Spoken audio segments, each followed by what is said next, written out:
ganito lang po kasimple yan, mga kababayan. Ganito lang kasimple yan para maintindihan ninyo. Kayo po na mga 5 senador, Kiko Pangilinan, Tito Soto, Ping Lacson, Risa Hontiveros, at Bam Aquino. Kayo po ang lumugar sa lugar ni Bato de la Rosa. Kayo po ay aarestuhin, dadalhin sa ICC. Papayag kaya kayo?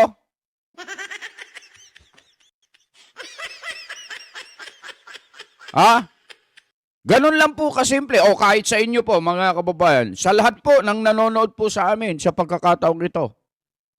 Mga kababayan, kayo po, aarestuhin po kayo ng isang banyagang korte na wala naman na pong karapatan sa ating bansa dahil hindi na po tayo membro ng ICC, mga kababayan.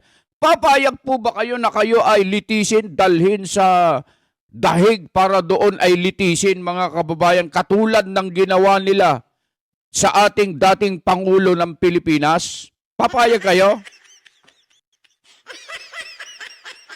Yung sagot po ninyo, mga kababayan, ganyan po ang sagot ng karamihan sa ating mga kababayang mga Pilipino.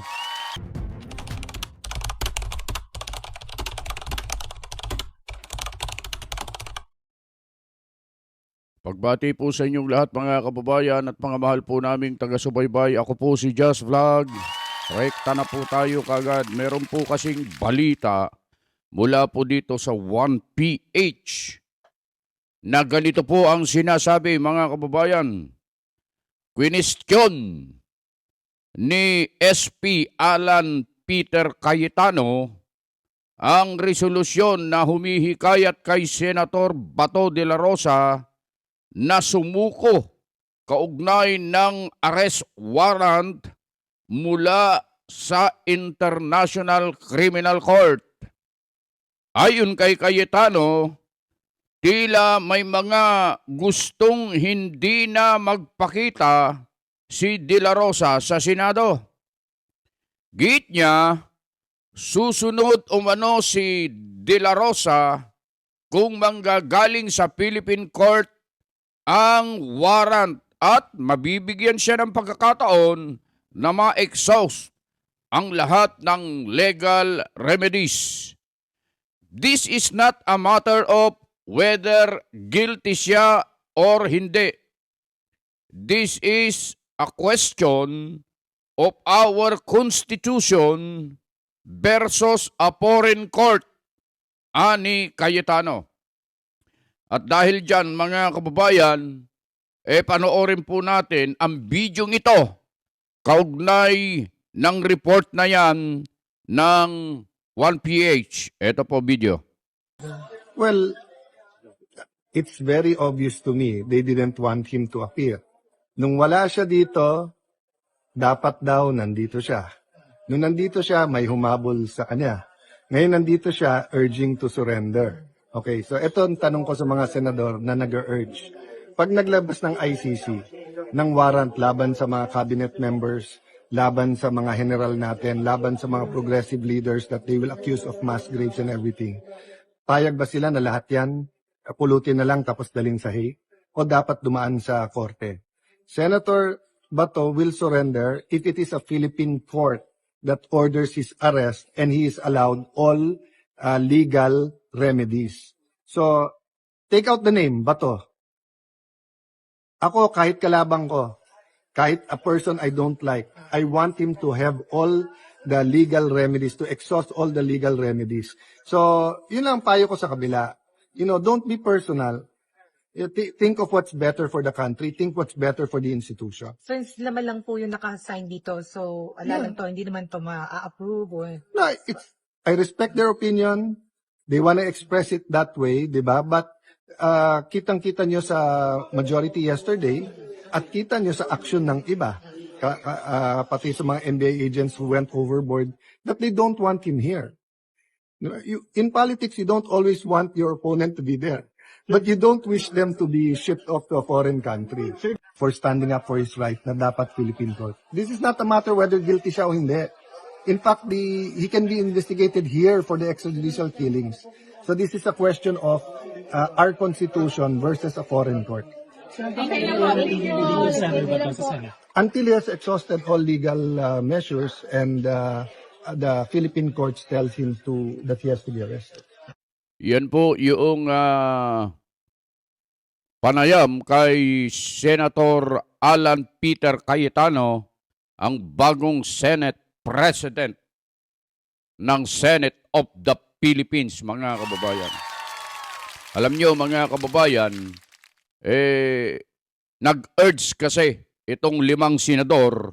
Gusto kong ipakilala sa inyo para sa inyong kabatiran na si Senator Bato ay isurrender na lang daw at sumurrender na lang daw pala. Basahin ko ito 5 senators file resolution urging Senator Bato de la Rosa to voluntarily surrender to authorities. Yan po ang sinasabi mga senador na ito. Ito po ang mga senador na ito. Si Senator Kiko Pangilinan, Senator Tito Soto, Senator Panfilo Ping Lacson, Senator Risa Hontiveros, at Senator Bam Aquino. Yan po, sila po ang nagpupumilit, nagpupumiglas na si Senator Bato de la Rosa ay sumurrender na lang daw sa otoridad, mga kababayan. Ang tanong, mga kababayan, sino bang authority ang tinutukoy nila? Ang nagpalabas ng warrant of arrest, mga kababayan, ay ang International Criminal Court. Hindi naman po local court o kaya korte sa Pilipinas, mga kababayan. Sabi nga ni Senate President Cayetano kanina, kung ang magpapalabas ng warrant of arrest ay Philippine Court, walang problema yan. Walang problema yan. Kaso nga lang, ang nagpalabas ng warrant of arrest ay ICC na wala naman na po silang karapatan sa ating bansa dahil hindi na nga po tayo membro ng ICC. Napakalaki ng puntos ni Senate President Alan Peter Cayetano, mga kababayan. Mabuti na lang napalitan itong si Soto, mga kababayan. Meron kayang ganitong mga pananaw, isipan, argumento, opinyon, o kaya ganitong klaseng pagsasalita si Senator Tito Soto kung siya pa ang Senate President? Mali yun napindot ko. Yan, dapat. Siya nga ang nagkanulo Oo, siya ang nagkanulo kay Senator Bato. Pinakain pa rin daw sa opisina niya yung mga NBI at ang iba pa. Ibig sabihin, alam na ni Senator Soto, bago pa mangyari yung habulan sa Senado, mga kababayan, alam na niya na dadakpin si Senator Bato. Nangangatwiran lang doon sa kanyang sinasabi kahapon, huli ka na, Balbong!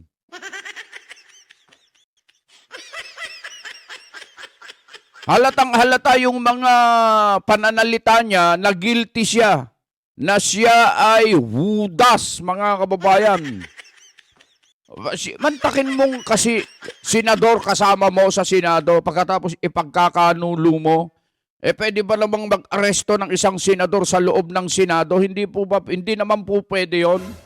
Hindi nila iginalang ang institusyon, sabi nga ni Senator Dante Marcoleta, at yan ay ihihiwalay po natin na bahagi o content yang tungkol sa bagay na yan, mga kababayan. Abangan po ninyo yung mensahe, yung sinabi, argumento ni Senator Rodante Marcoleta tungkol sa bagay na yan, mga kababayan. Itong 5 senador na ito, nagpalit lang ng liderato, mga kababayan, nagpupumiglas talaga sila, nagpupumilit na si Senator Bato ay madala sa dahig, mga kababayan. Kasi sila, at tinan nyo to mga kababayan, kung mapanuri po kayo. Ang minority noon, sila na po ang majority ngayon. Sila Tito Soto na po ang minority po ngayon at ang kanyang mga kasama.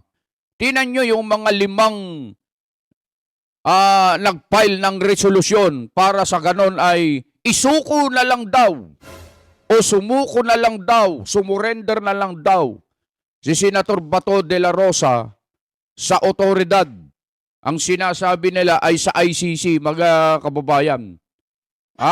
Itong 5 ito, mga kababayan, tatandaan po ninyo ang mga pagmumukha ng mga ito sapagkat ito po ang mga traidor sa bayan, mga kababayan. Ito po, sarili kong opinion nito, Sarili ko pong opinion nito. Ganito lang po kasimple yan, mga kababayan. Ganito lang kasimple yan para maintindihan ninyo. Kayo po na mga 5 senador, Kiko Pangilinan, Tito Soto, Ping Lacson, Risa Hontiveros, at Bam Aquino. Kayo po ang lumugar sa lugar ni Bato de la Rosa. Kayo po ay aarestuhin, dadalhin sa ICC. Papayag kaya kayo?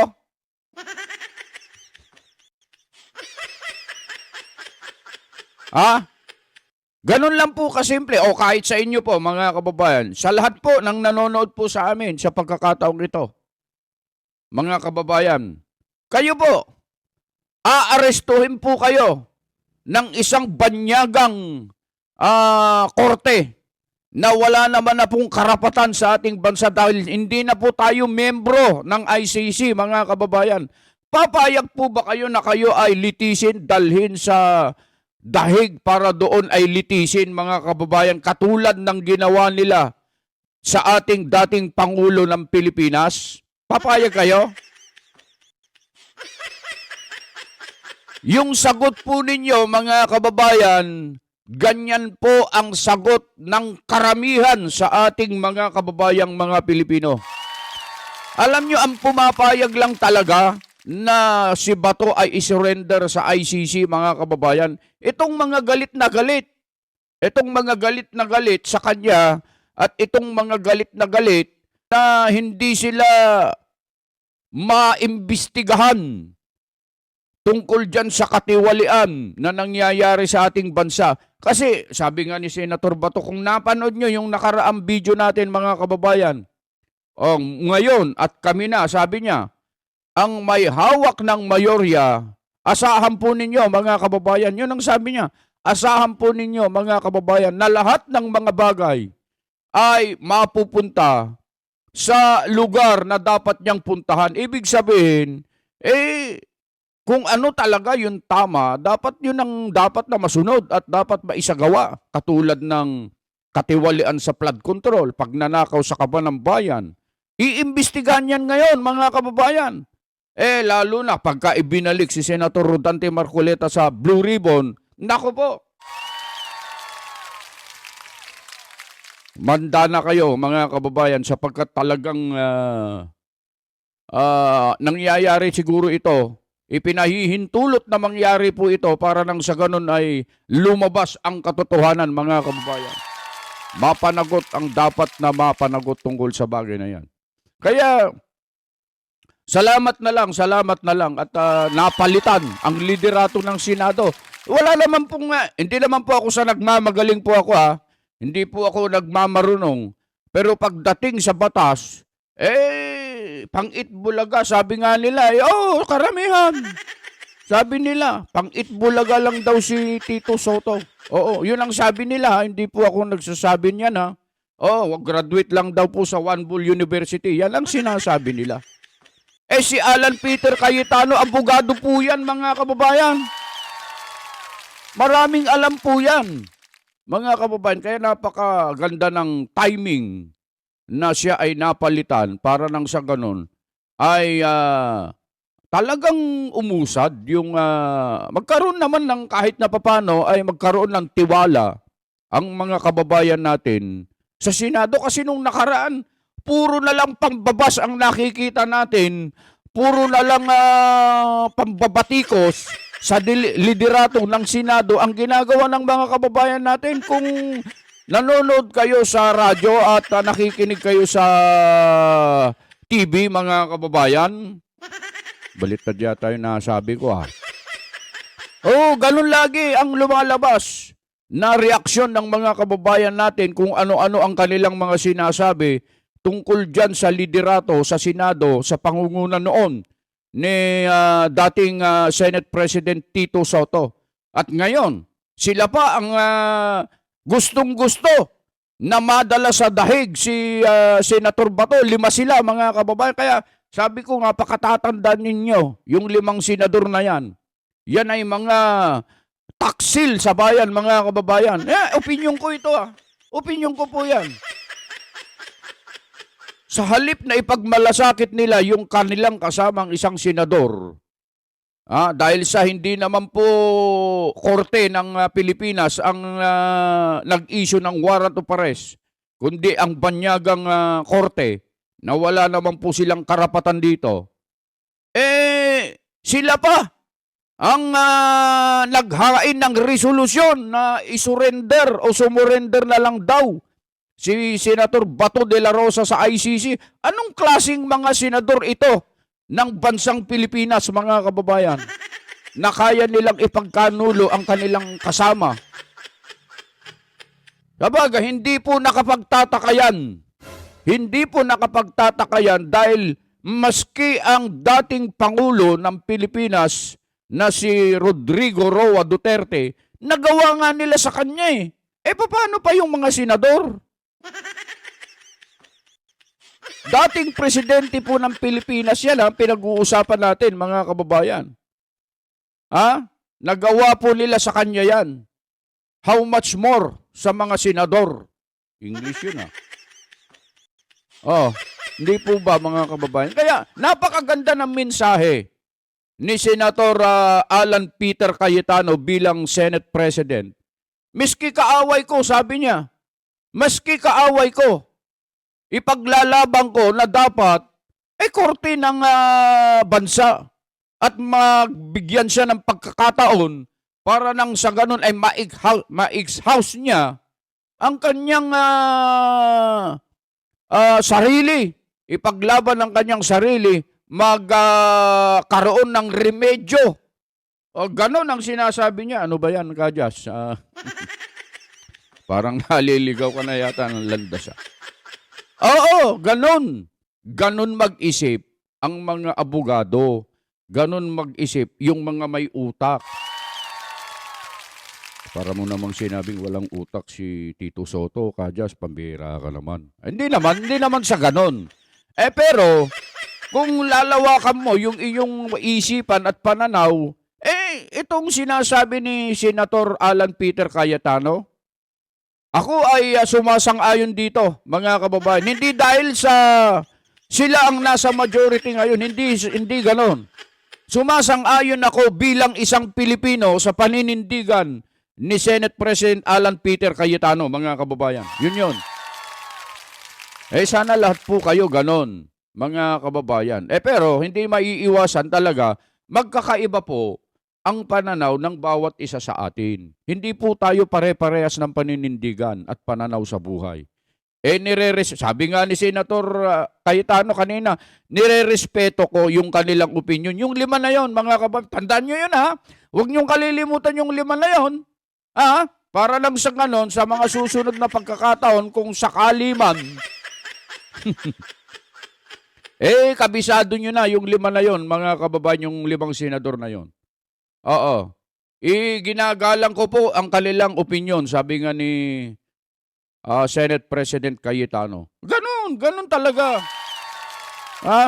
Mga kababayan, medyo napahaba tayo ng konti. Nabigyan natin ng konting reaksyon ito. At gusto lang namin maibahagi ito sa inyo, mga kababayan. Lalo na doon sa mga kababayan natin hanggang ngayon nagdadalawang isip pa. Sana maliwanagan kayo sa katotohanan, mga kababayan. Sino po ang magmamalasakitan kung hindi tayo din naman na mga Pilipino? Sino ang magmamalasakit sa'yo? Ipagmamalasakit ka ba ng mga taga-dahig? mga taga-ICC, hindi naman. Ang magmamalasakit sa iyo, kapwa mo Pilipino rin. Kaya dapat tayo ang magmalasakitan, mga kababayan. Bueno po, lagi po ang inyong lingkod, Just Vlog, ay nagsasabi po sa inyong lahat at ako po ay gumagalang din po sa inyong mga pananaw sa buhay, inyong mga opinyon. Yung sa akin at sa amin ay ganun lang po ang aming opinyon, mga kababayan. At bumabati po ako sa inyong lahat ng isang magandang araw. Anumang oras po ninyo mapanood ang video ito, paki-like, follow, subscribe, share nyo naman. At pakipindot na rin yung notification bell sa ating nakikita niyo dyan, parang kampana, para updated po kayo sa mga videos na i-upload natin sa mga susunod na mga pagkakataon. Lagi namin sinasabi, mga kababayan, nasa man po kayo, ano man po ang inyong ginagawa, lagi kayong mag-iingat.